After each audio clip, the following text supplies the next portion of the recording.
Bienvenidos, bienvenidas, es un gusto saludarles. Mi nombre es Carlos Millet y esta es una nueva emisión de La Opinión Hoy.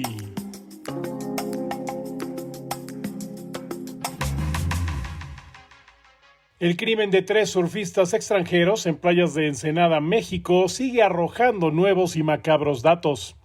La principal línea de investigación se mantiene como un intento de asalto que derivó en la muerte de los 2 jóvenes australianos y un estadounidense. Durante una audiencia realizada, se reveló que una de las personas sospechosas, identificada como Ari Giselle, de 23 años, señaló a su novio de nombre Jesús Gerardo, alias El Quecas, como el autor del crimen. Las declaraciones de la joven forman parte de las pruebas del caso y fueron leídas por el juez en la audiencia, según informó el sitio de noticias La Silla Rota. De acuerdo con su testimonio, la mujer se encontraba en su domicilio el sábado 27 de abril, cuando Gerardo salió en el vehículo de ella y regresó al día siguiente, pero con la camioneta en la que viajaban los hermanos australianos Jake y Callum Robinson, así como su amigo Jack Carter. El Quecas le dijo a Aris que había matado a 3 porque traían mucho dinero, aparatos y una pick-up, indicó el juez de control Omar Padilla Rubio durante la audiencia. Un segundo hombre, que fue identificado como hermano del presunto asesino, también fue retenido en los primeros días de la investigación, pero no se han dado a conocer detalles sobre su situación legal.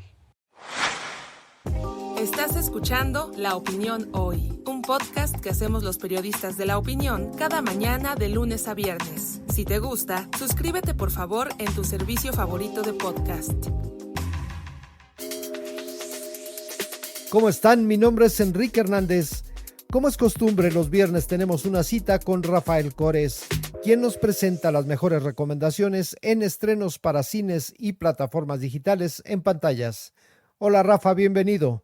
Un gusto como siempre, Enrique, ¿qué tal? Bueno, en el cine el estreno más sonoro sin duda del fin de semana es Kingdom of the Planet of the Apes, es decir, el reino del planeta de los simios.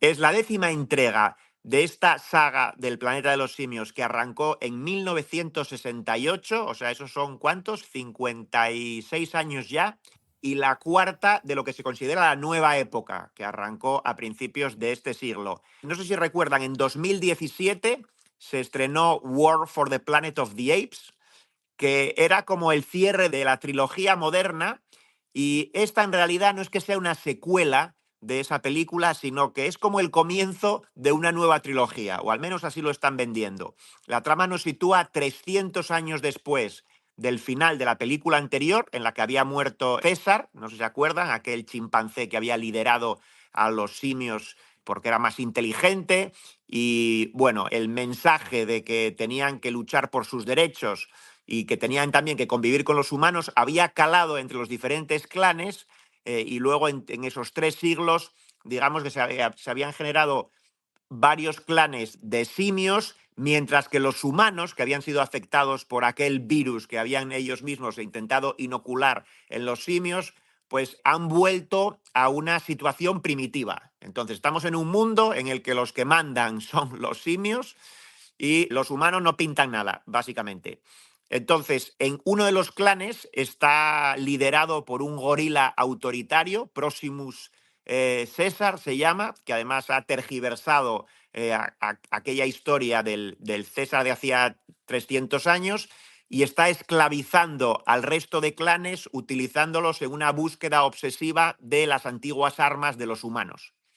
Así que, bueno, imagínense, este Proximus César ataca a un poblado de chimpancés que se dedican curiosamente a cuidar águilas y arrasa con ellos, pero hay uno de ellos, el joven Noah, que se logra escapar y, bueno, ahí se junta con un orangután, Raka, y con una humana que es como más inteligente que el resto de los humanos que quedan, que se llama Nova, y entre los 3 forman una alianza para tratar de, bueno, de ir contra este líder que está como acabando con todos. Bueno, 2 horas y media de película, muy buenos efectos visuales. Tengo que decir que no ha sido mi favorita de las últimas, pero a quien le guste la saga se puede recomendar. Después, Netflix tiene un estreno divertido e interesante, Mother of the Bride, O sea, la madre de la novia. No sé si se acuerdan de El padre de la novia, mítica película de la que ya se hicieron, de hecho, algunos remakes.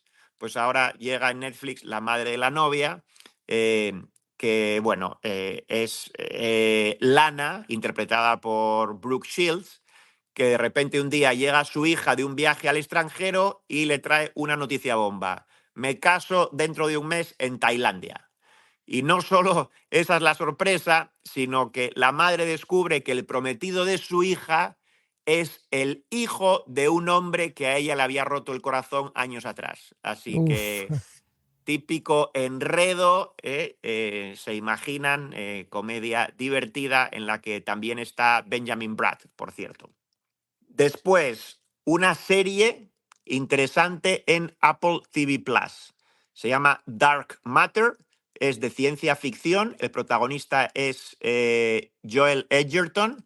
Interpreta a un profesor de física y padre de familia que una noche, volviendo a casa de la universidad por las calles de Chicago, lo secuestran, lo sedan y cuando despierta se encuentra en una versión alternativa de su propia vida. Y entonces la sorpresa inicial se convierte en pesadilla cuando trata de volver a su realidad y se va topando con múltiples vidas que él mismo podría haber vivido.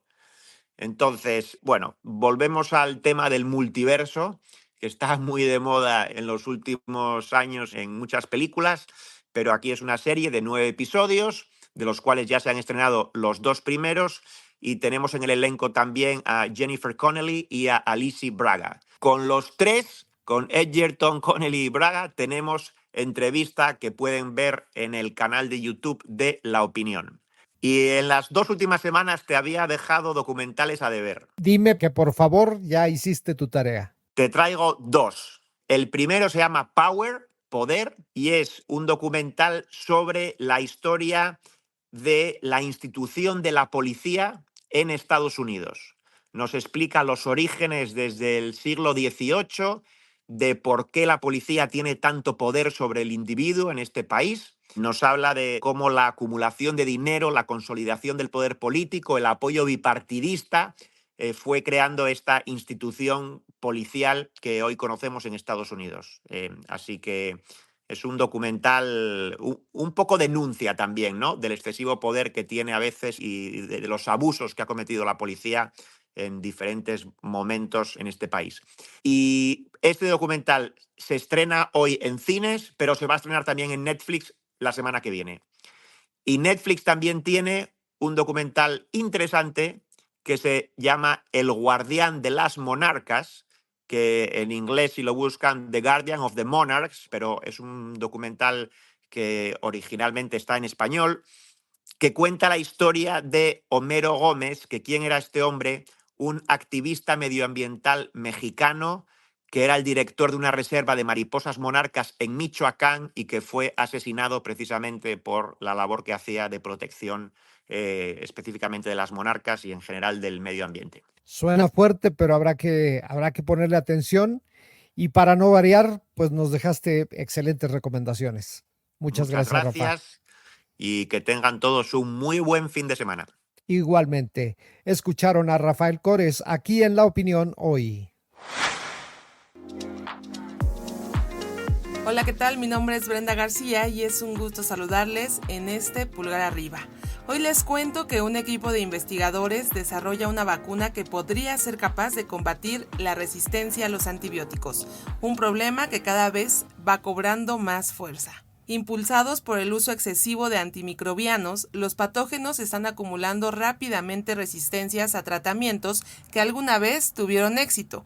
Se estima que las infecciones resistentes a los antimicrobianos mataron a más de 1 millón de personas en todo el mundo en 2019, según la Organización Mundial de la Salud. Existe la preocupación de que al ritmo que van las cosas, quizás dentro de 20 o 30 años, pocos de nuestros medicamentos sean efectivos. Esto nos devolvería a la era anterior a los antibióticos. Xuefei Huang, autor de este estudio junto con sus colaboradores, han informado de un avance que ayudará a abordar esta amenaza global de frente.